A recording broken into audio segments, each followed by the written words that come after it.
Okay, we'll make a start. And I'll try and keep an eye on the waiting room as well.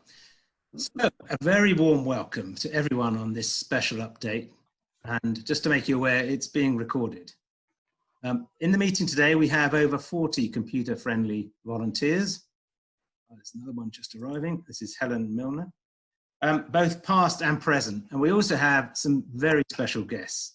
And I'm delighted to welcome from the Hertfordshire Lieutenancy, Robert Voss, Lord Lieutenant, and Penny Williams, Deputy Lieutenant. From Herts County Council, Teresa Heritage, Deputy Leader. And we have one definite Member of Parliament, Daisy Cooper for St Albans, and Bim Falami should be joining us from Hitching and Harpenden. Also from St Albans District Council, we have Peggy Sharp, Community Project Officer, and Councillor Jackie Taylor. And from Good Things Foundations, we have Helen Milner, CEO, and also joining us, Rosemary Farmer, past Mayor of Harpenden, and Jeanette Scott, a computer-friendly customer. And now, I'm pressing the button that upgrades this special meeting into a moment of history for computer-friendly, because I'm delighted and immensely proud to confirm that computer-friendly has won the Queen's Award for voluntary service. Hey. This is a fantastic recognition and tribute to all of you, the volunteers, both past and present since 2002, who have dedicated their time and effort in helping adults in the St Albans district. It's now more than ever so important that isolated and vulnerable people are digitally connected and safe and confident online. Many, many congratulations. And let me also add my personal thanks to all that you've done. Volunteers have given and are giving a lot of their lives to Computer Friendly, and there are too many to mention this meeting. However, I do want to call out a few that have made a special contribution. Peggy Hughes, who was founding chairman of Computer Friendly in 2002 when it was called cafe.net. And sadly, Peggy is no longer with us. But also involved from the start were Bill Langley, who became chair, Melvin Tier, who was chair for 12 years, and not forgetting John Talbot, who was trustee for 10 years and chair for 3, just prior to me. So thank you all so very, very much. We're also indebted to Rosemary Farmer, past Mayor of Harpenden, for nominating us for this award, which led to the assessment by the Hertfordshire Lieutenancy. Penny Williams and Stuart Nagler, 2 Deputy Lieutenants, rigorously assessed us over several months last autumn. I can tell you it was quite an experience. But it was always reassuring, though, as they were challenging us with some rapid fire debating questions, they always said to us, "We're on your side." And it was actually a really valuable process, and we identified some opportunities from it to make improvements in how we do things. Penny and Stuart did a fantastic job. While I'm mentioning the assessment, I also want to take this opportunity to thank Jeanette Scott and Audrey Hoy, who represents our computer-friendly customers and said some wonderful things at the Queen's Award assessment. I now want to hand over to Robert and Penny to give us a bit more about the Lieutenancy, the Queen's Award, and what this all means. Over to you. Thank you very much indeed. Penny, shall I kick this off? Firstly, I'm just going to correct you because you have another representative of the Lieutenancy here. Akhtar Zaman, of course, is also a Deputy Lieutenant. We do, yeah. So before I start, I must add my huge congratulations to everybody for winning what is a very prestigious award, and I'm sure we'll hear a little more about the award in a minute, perhaps more so from Penny, who has led the Queen's Award for Voluntary Service panel in the Lieutenancy so ably for a number of years. It is an immense achievement, there's no question about it. It is known as the MBE for volunteers, and that's the level at which it is.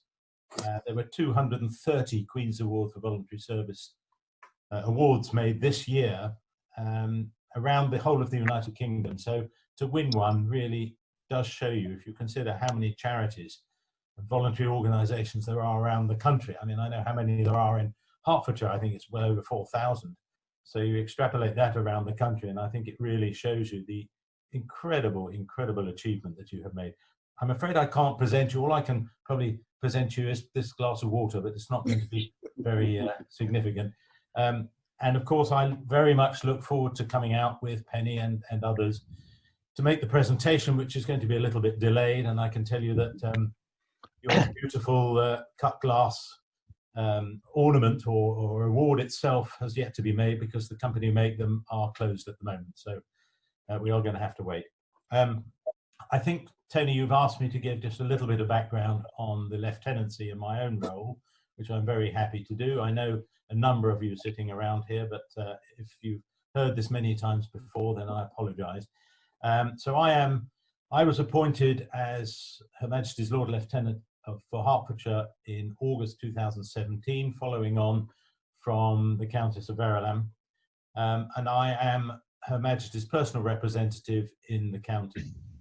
My principal role, or the principal role of the lieutenancy, is to uphold the dignity of the Crown, but alongside that there are numerous other roles we undertake on behalf of Her Majesty, including the most pleasant ones, which is presenting wonderful awards like this, and Queen's Awards for Enterprise as well as British Empire medals and occasionally MBEs, etc. We also, and I say we, I'm assisted by a number of deputy lieutenants. I'm allowed to appoint 57. The number is determined by the population of the county. So in fact, when we do the next census, which I think is next year, I imagine that the number will go up. At the moment, there are 46 deputies appointed, and they assist me in a raft of duties, as I say, carried out on behalf of Her Majesty. Apart from presenting awards, which is a very enjoyable part of our front row role, we also arrange and I receive all the royal visitors to the county, which sadly are very few at the moment. We were supposed to have a royal visit last week from the Duke of Gloucester, which had to be obviously postponed, I'm pleased, not cancelled. But there is talk that the royal members of the royal family, or certain members of the royal family, are considering trying to re-establish royal visits. So hopefully come the autumn, we will be able to welcome some royal visitors into the county again. We're also involved with the military, because that goes back to our past history, where the Lord Lieutenant was appointed by the monarch basically to look after his armies all around the country, and that is why each county has a Lord Lieutenant. That goes back to Henry VIII. We were also asked to keep an eye on the High Sheriff. And the why? Because the High Sheriff, which is the oldest continuous role, ceremonial role in the country, the High Sheriff was the collector of taxes. And there were apparently some very naughty High Sheriffs, and therefore one of our roles is to keep an eye on the High Sheriff. So when I see Henry Holland Hibbert, who's our current High Sheriff, I will make sure that he's not pocketed any of the council tax. Apart from that, we obviously spread the good word around the county and get involved with as many organisations as we can, and I'm delighted that my deputy lieutenants and I are involved with a vast number of organisations. I'm patron of, I think, 23 different charities. We're involved with Hertfordshire Community Foundation, of which I'm president, and other deputy lieutenants sit on the board of trustees there. And basically, we spread as much good word as we can.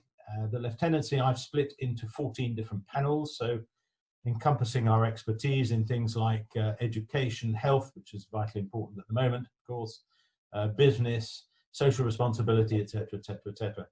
And also to make sure that I can keep an eye on what's going on around the county and report back to Her Majesty. And a lot of people say to me, well, do you really report back to Her Majesty? And I can tell you that 15 minutes ago, I promise you this is true, I got an email from Sir Edward Young, who is Her Majesty's private secretary, because I reported to her 3 days ago that we have a priest in the county who's celebrating his 70th anniversary of his ordainment, Canon Christopher Newton, and is still preaching at the age of 94. And I thought this was something important enough to inform the Queen about. And I'm delighted that 15 minutes ago, he came back and said, could he have her address, because Her Majesty would like to write to him. So yes, Her Majesty does keep an eye on what's going on around the counties. She's particularly interested in Hertfordshire because, of course, she spent part of her youth here in the home now occupied by her cousin, my predecessor's predecessor, Sir Simon Bowes-Lyon. In a very quick resume, that's more or less what we do. I'm involved with the military. I'm president of the Reserve and Cadet Force. With the magistrates, I'm chairman of the Magistrates Association and the Advisory Council of Magistrates. I'm president of Hertfordshire Scouts, the St John's, etc., etc., etc. So we are here basically, as I say, to represent Her Majesty, but as she showed us in that wonderful broadcast 2 or 3 weeks ago on a Sunday evening, we're here to spread good word and to spread good cheer in times of considerable darkness. So we're happy to do that. I'm absolutely delighted that you've given us the opportunity to join you today. And once again, my extreme congratulations. It really is. I cannot stress strongly enough. It's an amazing achievement. And I get great, great pleasure presenting these awards, which I look forward to later on in the year, hopefully. Penny, do you want to talk a little bit more about QAVS? You're the expert. I'll say a bit more about QAVS. Well, Stuart Nagler, who was my fellow assessor, is very sad he couldn't be with us today to celebrate this wonderful event, but he sent his heartfelt congratulations too. Obviously, when we do our assessments, we do it in twos always. So that's why it was Stuart and myself. And I must admit, we come along with a great list of questions. And I think, Tony, you said it felt a bit like having sort of a management audit. It was a management consultant coming along and looking at your organisation. So we really have to work very hard because we have to show that as an organisation, you're not just exceptional in terms of Hertfordshire, but you're exceptional in terms of the whole country. And you can imagine the number of different IT organisations there are around the country which are providing a service, but we thought that you were truly exceptional. We were so impressed by your creativity and your innovative approach, offering a bespoke service rather than one that size that fits all. I know when the two ladies who were volunteers who came to the our interview with you, and one of them described how going to an IT course at one of the local colleges, it really didn't speak to her in any way, and she was floundering because there was no real one-to-one attention. But coming to you, she really has grown, and she loves coming, and I think she still comes along to the drop-in centres and is very welcoming to other people. So that was very impressive for us to see that you're able to provide such an individualized sort of service. And certainly, I mean, starting the drop-in service, not just the courses, and changing the courses to in terms of what actually comes in via the drop-ins, the sorts of concerns that come in through the drop-in. You're so responsive to what people need. And also the fact that when GDRP came in, you thought, right, we can actually do something there, which was outside, if you like, your general workings, but you actually stimulated and worked to provide the courses for all the local volunteer organisations, which I must admit, from another organisation I'm involved in, several, how useful that was, the fact you put those courses on. So we felt that you were so inclusive as well of everybody, you gave us various examples of people who had certain vulnerabilities where you'd been able to help them. So that was really good. So yes, we were really impressed.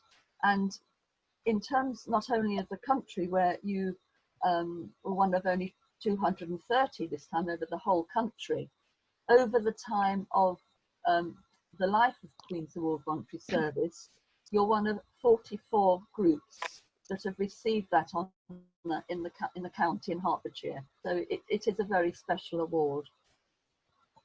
So I honour all of you for the work that you do, and thank you to Rosemary for actually putting computer friendly forward, because that was great. And I know there were one or two little hurdles you had to cope with there, and I'm sure if any other future mayors want to put any organisations forward, I'm sure you'll will help them.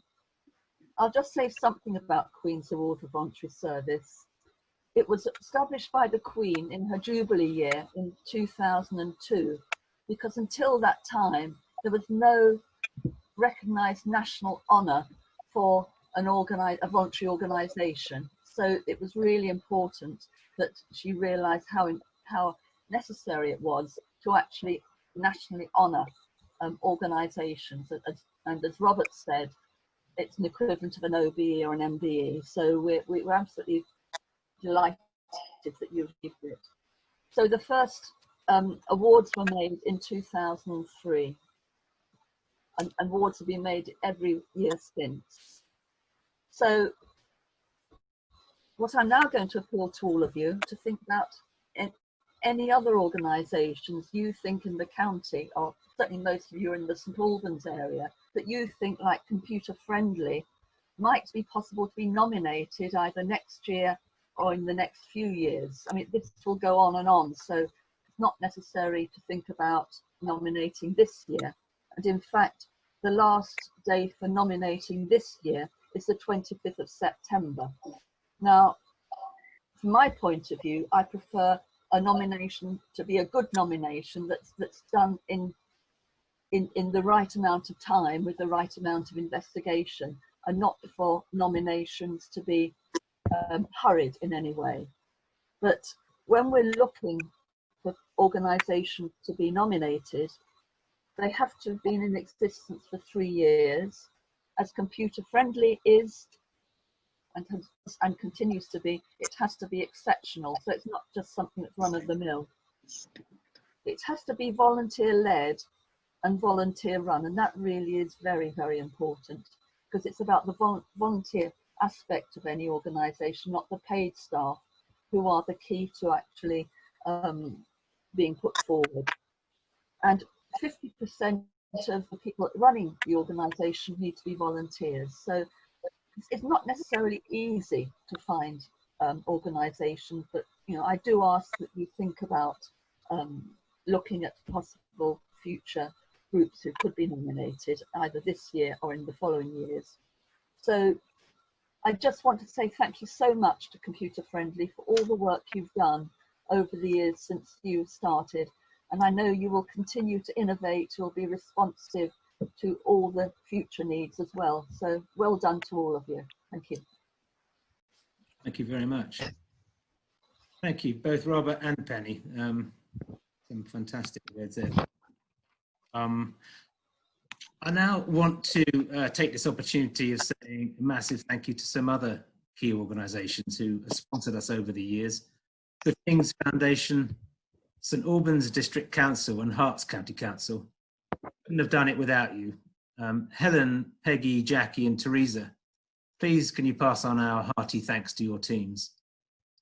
Now, the COVID situation has affected just about everyone, every single person. We had to stop, obviously, our face-to-face activities and adapt what we were doing. We've been giving help over the phone and via email. We've added a page on our website to give advice about online courses such as those through Learn My Way. And we gave a special focus on keeping in touch, which is so important this time, and how to use apps like Zoom.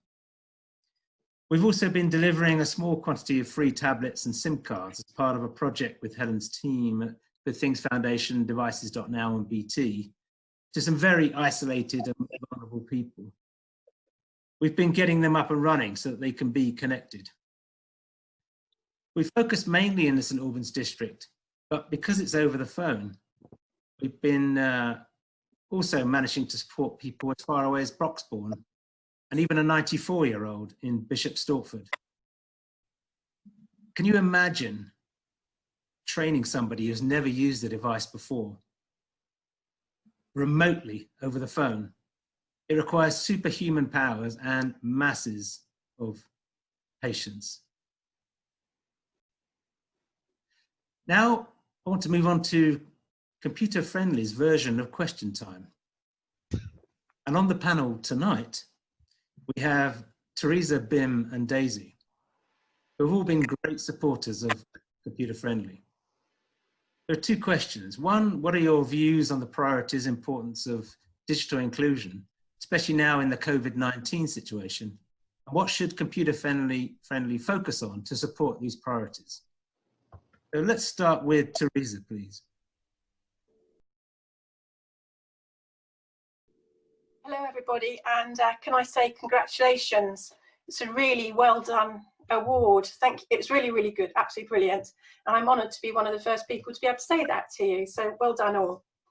Can I just say that I've known Computer Friendly since Melvin Tears Day. So I've been watching all over the progression over the years.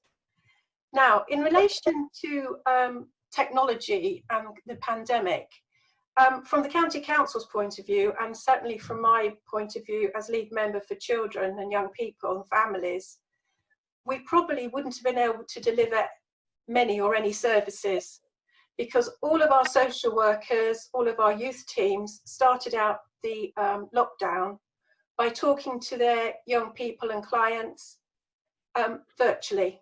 So the whole service went to a virtual format. So we were able to track all our vulnerable young people with children in need plans, child protection plans. So we know, or we hope we know anyway, fingers crossed, that every child in Hertfordshire is safe. And that was our big aim. So all of the teams have been keeping up together. We've been keeping staff morale going because of the use of technology. They've been able to have team meetings. And actually for the County Council, that's moved on our working, like what are we going to look like in, 21st century, etc. We've actually moved forward, and hopefully now we can develop quite quickly. It's also obviously helping the environmental sustainability agenda, because not so many cars on the roads and different transport ways of transporting. So I believe that the digital is the future. We're learning from our children. We'll keep learning from our children, but there's a certain sector that takes a little bit longer to learn. And I feel that Computer Friendly has a role in helping to do that, because some of us, we still try it, and we still can't always push all the right buttons at the right time. And for elderly people, it actually takes away that loneliness factor. They're able to see their children, even if they live around the corner, grandchildren. Myself, my grandchild's 120 miles away. I'm able to see him if I want to daily and listen to him grow up. So I think that what you're doing is brilliant. And can I just say, please carry on regardless. Thank you. Very good, thank you. Right, and over to Daisy, please. Thanks very much, Tony. Let me add my voice to all of those who have said an enormous congratulations to all of you. This is incredibly well deserved and a fabulous honour. So you should feel absolutely chuffed as chips that you've won it. Let me say a few things. The first is that I'm the digital culture media sports spokesperson for the Liberal Democrats, and I've been talking to Tech UK recently. And as part of my conversation with Tech UK, they're a sort of industry body that represents the really big organisations like, Apple and Google and all the rest of them. They have been looking for a very strong steer from government about where the biggest digital divides are, because it's not actually entirely clear yet whether the biggest digital divide is actually amongst young people, because many of them haven't got access to the internet, or maybe haven't got tablets at home, and therefore the disadvantage gap is growing amongst younger years. There are several much older people, particularly those who are shielding, who may not actually have a tablet or digital skills, which means that they are becoming more isolated. And of course, there are questions across the age spectrum to do with inequality generally. And so actually there's a huge piece of work to be done, I think, in terms of research about where the biggest digital divides are in our society at large and where efforts need to be put. And I think any work that Computer Friendly can do to actually build the evidence and build the case about the kind of the digital divide that exists in our own community, I think that'd be a really useful piece of grassroots research. The next thing I would say about this is that although I haven't actually been able to see any of your work in practice face to face yet, I am looking forward to doing so. And I have a bit of a personal interest in this, because my mum, who is a retired teacher, she's in her 70s, and she runs a pop-up digital cafe in a rural village in Suffolk. And in a tiny little church hall, once a week, she bakes cakes and makes cups of tea, and she trains people in their 80s and 90s on how to use digital skills, how to understand and spot scams, whether that's on the phone or whether it's on the internet or whether it's, you know, text messages on your phone, etc. And she's been telling me about the extraordinary work that she has been doing, particularly with people with dementia. And this may not be new to any of you, but it just struck me. It was extraordinary. There's a woman in her village in her late 80s who wants to speak to her children in Australia, and they bought her an iPad with a cover on it. And because of the stage of her dementia, she can work the iPad, but she can't work it if it has a cover on it because she can't see the depth. And so by simply removing the cover, she was able to actually communicate with her family.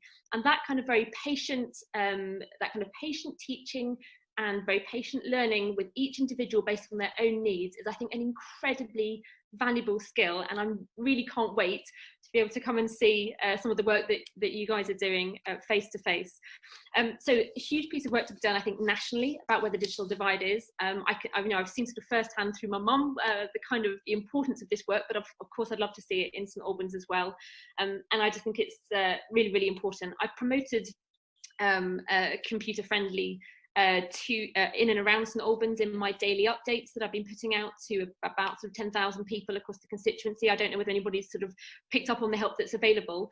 And you know, just one other aspect as well, which I'll just feed into your thinking, which is that there's quite a sad, poignant observation. But at the height of the pandemic, when there were particularly some elderly people, older people who were in hospital, and they were told they didn't really have many hours left or perhaps many days left. It was, as a local MP, I intervened a number of times for families to make sure that they could say goodbye to their loved ones using an iPad. And in many cases, it was very confusing because if you're not feeling very well anyway, and you're not used to using a tablet, it's a very confusing experience to have to say your goodbyes to somebody via a tablet. And therefore, I think there is probably some work to be done at looking at how you bridge the digital divide, particularly in those very sort of distressing settings where people are isolated, whether that's in a care home or a hospital, as well as people in their own homes as well. So maybe that's something that you guys can pick up. But again, an enormous congratulations, really well done. And from the bottom of my heart, thank you for everything you're doing. Okay, thank you very much. Okay, shall we go to Bim next? Bim?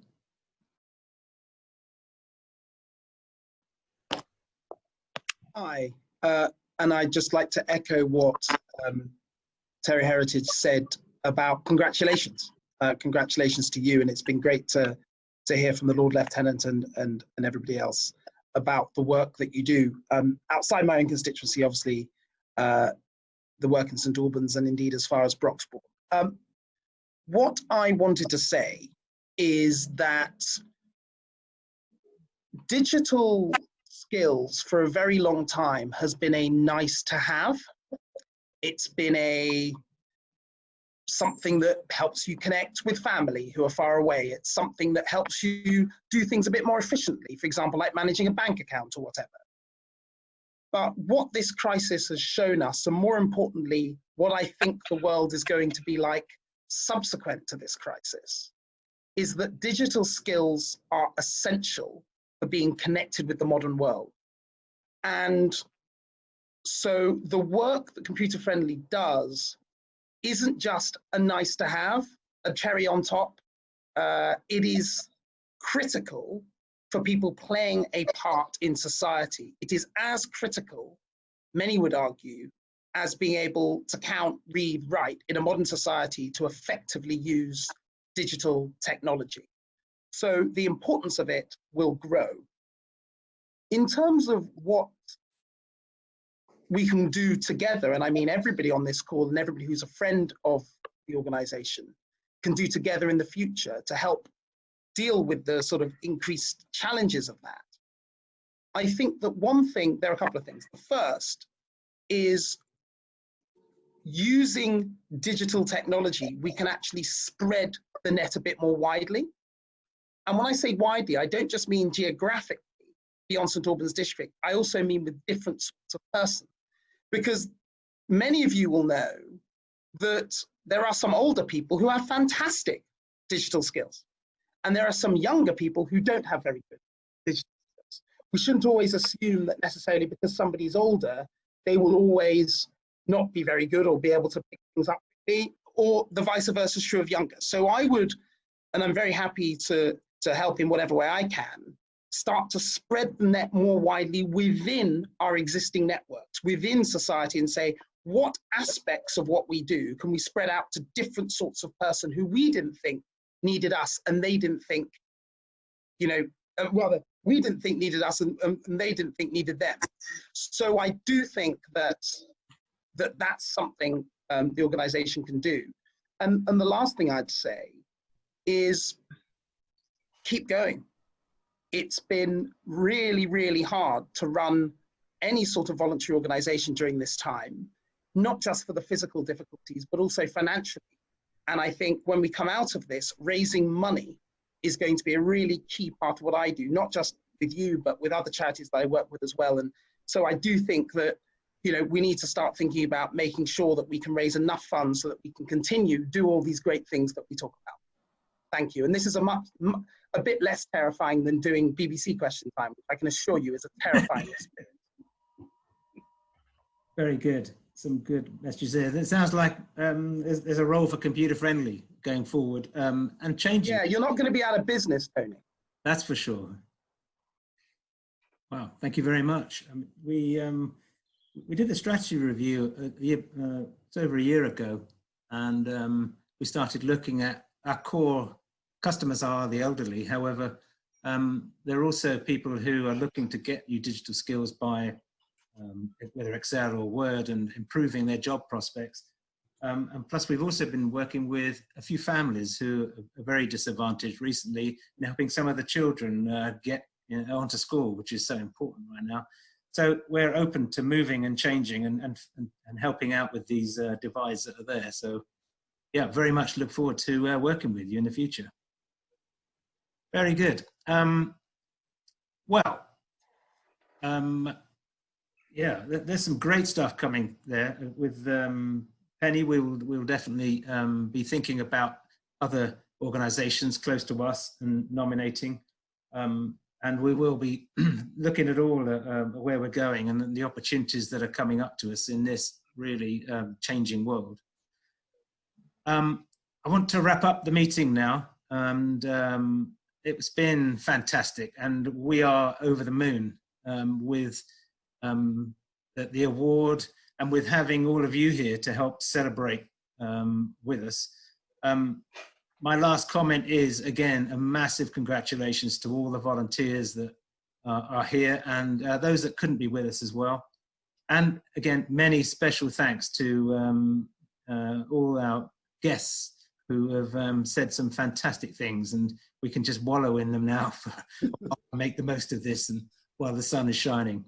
So thank you very much and have a great afternoon. Thank you. Congratulations. Bye. Bye. Goodbye. Thank you. Congratulations. Bye.